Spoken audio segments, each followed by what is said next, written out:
Hello and welcome to Grants and Cooperative Agreements 102, an overview of NASA grants environment. I'm Christiane Diallo, a senior analyst with the NASA Office of Procurement, Grants Policy and Compliance. And before I get into the objectives of this training, I would like to share that NASA recently released Grants 101, which focused on an overview of the federal financial assistance. That training discusses the different types of federal financial assistance, the key players that are involved within those processes, as well as the policies and regulations that govern grants and cooperative agreements. So if you have not watched the video, I encourage you to visit our YouTube channel and type in NASA Grants 101. Secondly, I would like to point that closed captions for this video is available in multiple languages.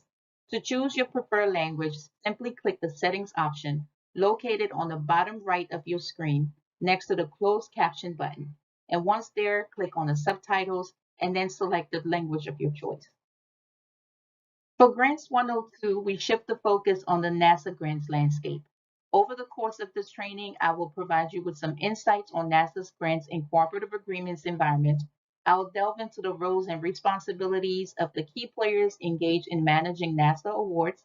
I'll discuss the various activities that occur throughout the grant's life cycle. I will address audit requirements that is applicable to both NASA grant recipients and NASA personnel. And lastly, I'll highlight some key components that contribute to the effective management of grants. So how does grant support NASA's mission? Well, NASA has a strategic plan that is fully reviewed and updated at least every 3 years. The latest version of NASA's strategic plan was released in fiscal year 2022, and a link to that plan is provided on this slide for your reference. Within that plan, NASA identified 4 strategic goals to accomplish its mission and contribute to maintaining leadership in space, aeronautics, climate research, and innovation while driving economic growth. The strategic goals, as well as their corresponding objectives, are outlined in this table and discussed in more detail in the fiscal year 2022 plan. It is important, though, to note that grants plays a pivotal role in advancing these strategic goals and objectives. They do so by providing the necessary financial support, the expertise, and resources to drive the various initiatives. For example, grants may fund research projects that contribute to unraveling the mysteries of the universe, fund projects that enable efficient and safe travel to the moon and Mars, as well as funding educational projects that engages students in science, technology, engineering, and mathematics fields so that these students may become future scientists and engineers.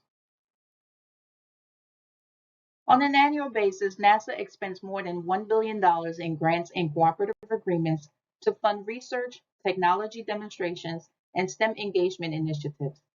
This funding results in approximately more than 2,000 new awards being issued to a diverse range of recipients, including universities, nonprofit organizations, and for-profit organizations. Universities make up 90% of award recipients, while nonprofit represents 6%, and for-profits organizations account for 4% of award recipients. At any given time, there is an average of 8,000 active awards. These awards are funded by NASA mission directorates, with the science mission directors funding at least 80% of NASA awards. NASA grant programs are managed within the 4 mission directorates and the Office of STEM Engagement.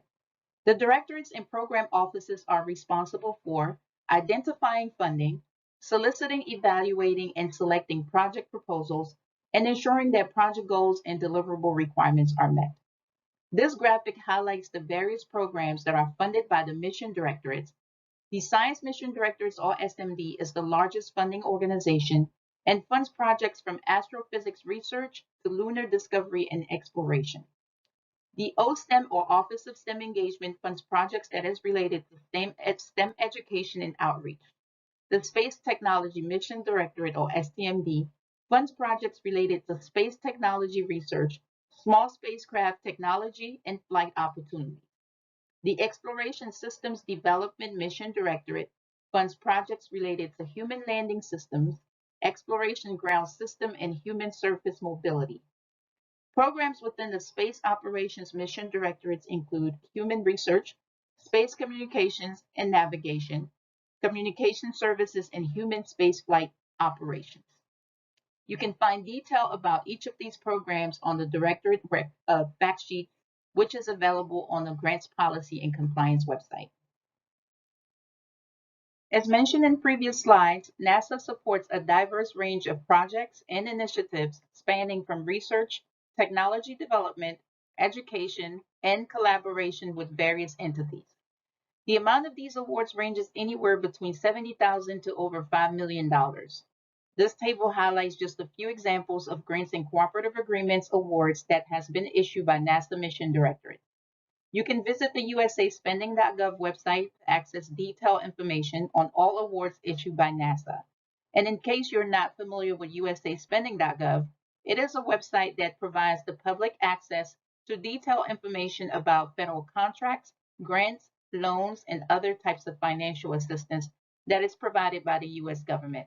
The detailed information of these awards includes the recipient's name, the award amount, the type of award, and the description of each of those awards. This slide outlines the roles and responsibilities of the key players engaged in managing NASA grants awards. The first is the Grants Policy and Compliance, which is the office that I represent. Our office is responsible for developing agency-wide grant award management policies. We're responsible for ensuring that NASA is compliant with federal regulations, such as the 2 CFR Part 200 and the 2 CFR Part 1800. In addition, we are responsible for coordinating responses to award-related audits and inspections. We provide technical assistance and training, and we respond to the Office of Management and Budget and congressional inquiries and requests that is related to grants. The NASA grant officers have several exclusive responsibilities in addition to issuing new awards or amendments to existing awards. They give the final approval to changes that are made to an award, such as changes to a principal investigator, budget revisions, changes in an award scope of work. They make the final determination on whether a cost is allowable, allocable, reasonable, and necessary for the recipient's expenditures that are charged to the award. The grant officers also have the responsibility for routinely monitoring awards to ensure that the recipient is compliant with regulations and the award's terms and conditions. Finally, the grant officers are responsible for terminating an award if the recipient has violated federal regulations or the award's terms and conditions. The mission directorates or the program offices assign a technical officer to each of the awards to be the subject matter expert and primary project point of contact. The responsibilities of a technical officer include monitoring the award to make sure that the recipient is meeting the project's goals and objectives and deliverables. They are also responsible for reviewing performance reports and providing feedback to the recipient. They address the recipient's technical questions that is related to the funded award. They perform monitoring activities and conduct meetings with the recipients and also concur with the grant officers on any changes to the award, again, such as a PI change or scope of work change. Included on this slide is a list of websites that applicants may use to identify NASA funding opportunities. The first is sam.gov, which serves multiple purposes. It provides a listing of federal grants programs. Applicants may search the assistance listings in sam.gov to find relevant NASA grant programs that are of interest to their organization. Each assistance listing provides detailed information about the objective of the program, the types of organizations that are eligible to apply, as well as the application process. The second is grants.gov. This is a website that provides federal funding opportunities where applicants can use to search for NASA funding opportunities based on specific criteria, such as the eligibility requirement and the funding type. The third is the NASA Integrated Review and Evaluation System, also known as INSPIRES. In addition to grants.gov, NASA uses INSPIRES to post funding opportunities as well as collect and review proposals. Any entity that is interested in applying for a federal grant must first register in sam.gov and obtain a Unique Entity Identifier, or UEI. This ensures that the entity is legitimate, eligible, authorized, and compliant with federal regulations. sam.gov provides a step-by-step process on how to register and apply for a UEI. Once you obtain the UEI, we recommend that you create an account in grants.gov and Inspires so that you can search for funding opportunities as well as get alerts on opportunities that align to your organization's interests.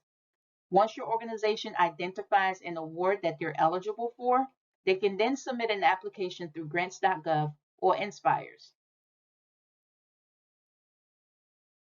The next few slides covers the award management lifecycle at NASA, which is made up of 4 phases: the pre-award, the award, the post-award, and the closeout.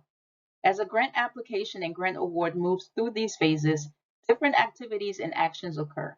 It is important to note that award recipients, technical officers, and grant officers all have a unique role in each of the phases. The pre-award phase begins with choosing proposals for funding. NASA can select one of 3 ways to fund a project proposal. The first is open competition, which is NASA's preferred method of obtaining and evaluating proposals. Open competition allows for NASA to solicit public proposals and evaluate them based on merit. Open competition notice of funding opportunities or NOFOs are posted to Inspires and grants.gov for at least 60 calendar days. The second option is the single source award, which is issued to a specific entity that has unique qualification or when the circumstances surrounding the project necessitate the use of a non-competitive award. The third option is unsolicited proposal, which is a proposal that an entity voluntarily submits to NASA without a request from NASA. Unsolicited proposals may be funded if several conditions are met. 1, it must be relevant to a NASA's mission. Second, the proposed cost must be reasonable and realistic. And lastly, the proposal must not be in response to a current or pending notice of funding opportunity. Now that we have discussed the methods by which NASA may obtain proposals, let's discuss what must be included in a proposal package. Award proposals must contain several standard components. These include a cover page, which is automatically generated in Inspires, table of contents, a scientific, technical, or management plan, references and citations, biographical sketches for key personnel, and a description of a current and pending support, statements of commitment and letters of support, the proposal budget, a description of facilities and equipment, and a table of personnel and work effort must be included as well. More information of these requirements is also available in the NASA Proposals Guide. Prior to submitting a proposal in Inspires, applicants must first attest to the accuracy of federal government-wide certifications and representations in SAM.gov and NASA-specific certifications, assurances, and agreements in Inspires.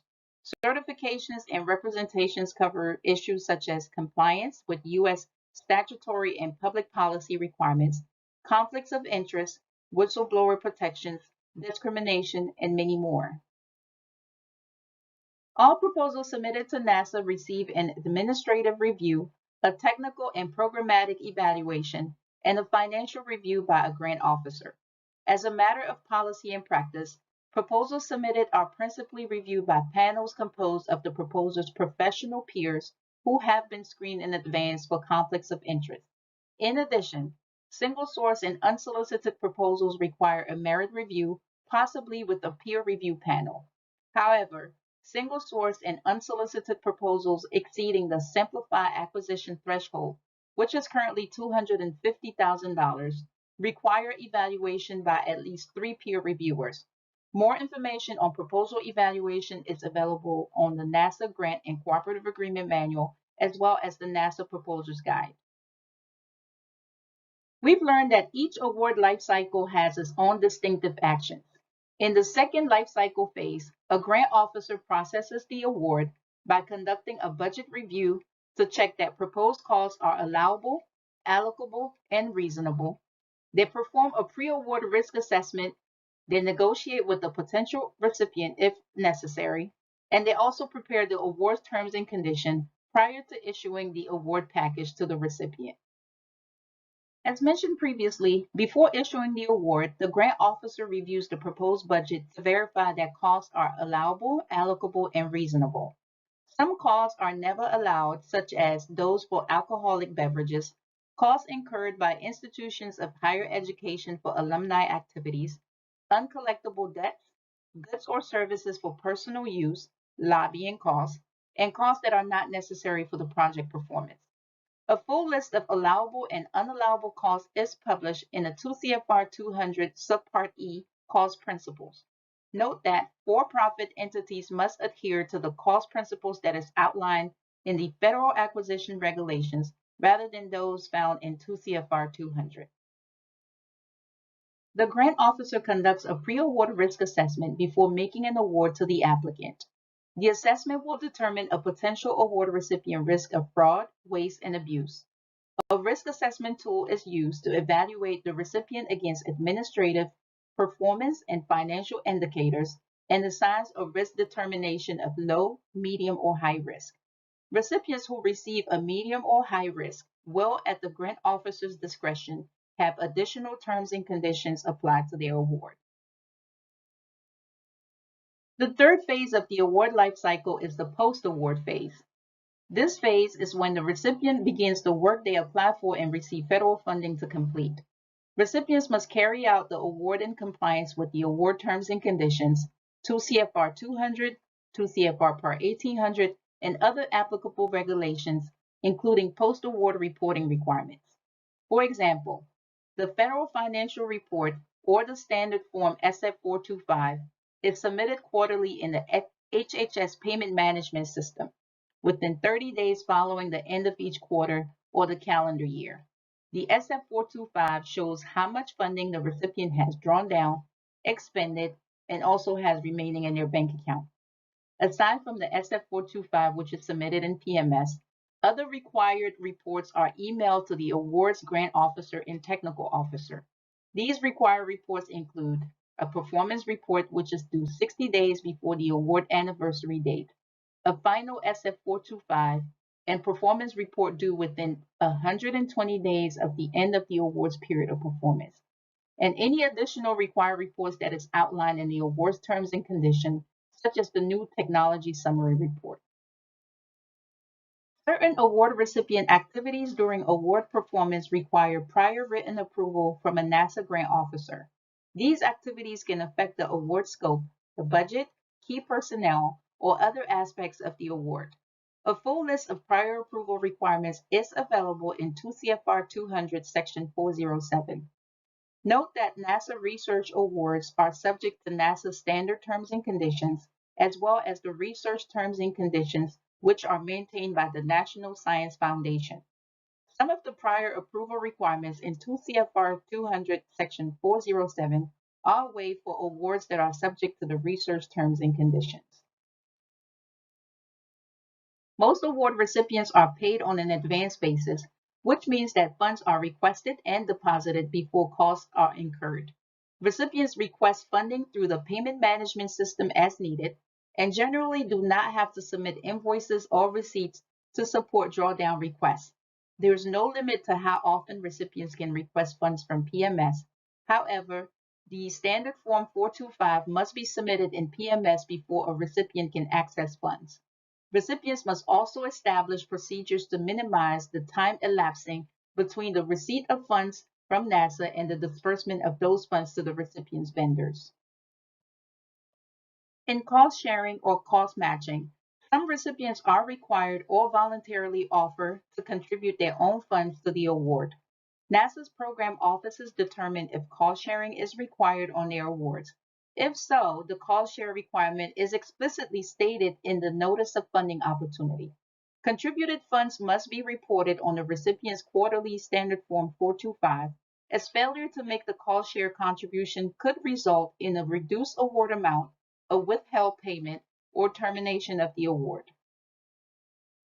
When necessary and with the grant officer prior approval, recipients can issue subgrants or sub-cooperative agreements on their awards.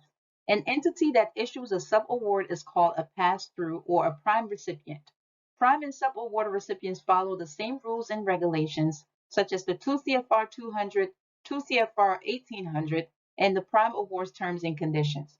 When a sub-award is issued, the prime recipient's responsibilities include drafting the official subaward documents, conducting a pre-award risk assessment, ensuring that NASA's terms and conditions flow down to the subaward recipient, reviewing financial and performance reports, taking corrective action if the subaward recipient is non-compliant with the rules and regulations, and closing out the award once the activities have concluded.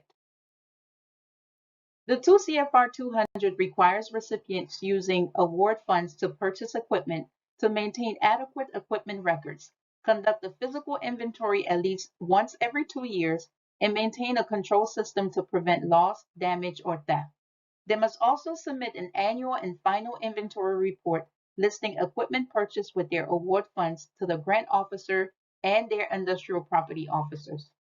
Note that some NASA award recipients are exempted from these requirements per the 2 CFR 1800 Section 312, which vests the title to equipment acquired with federal funds in nonprofit institutions of higher education and nonprofit organizations whose primary purpose is to conduct scientific research without further obligation to NASA, including reporting requirements.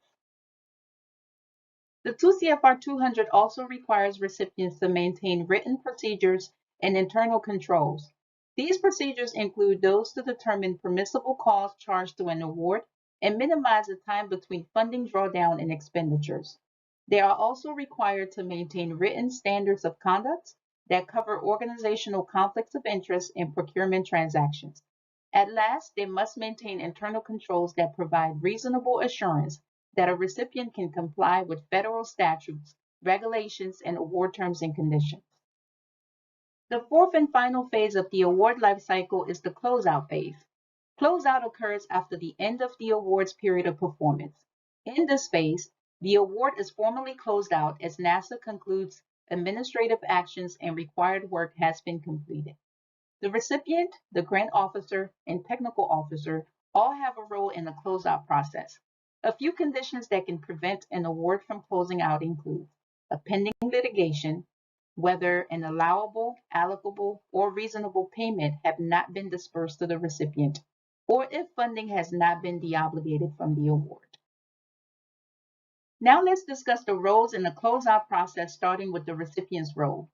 Within 120 days of the award's period of performance expiration, the recipient submits their final SF-425, their performance report, inventory report, and invention report if required, and other reports required by the terms and conditions to the grant officer and the technical officer. The recipient also liquidates all obligations incurred under the award and promptly returns unexpended funds to NASA via the HHS payment management system.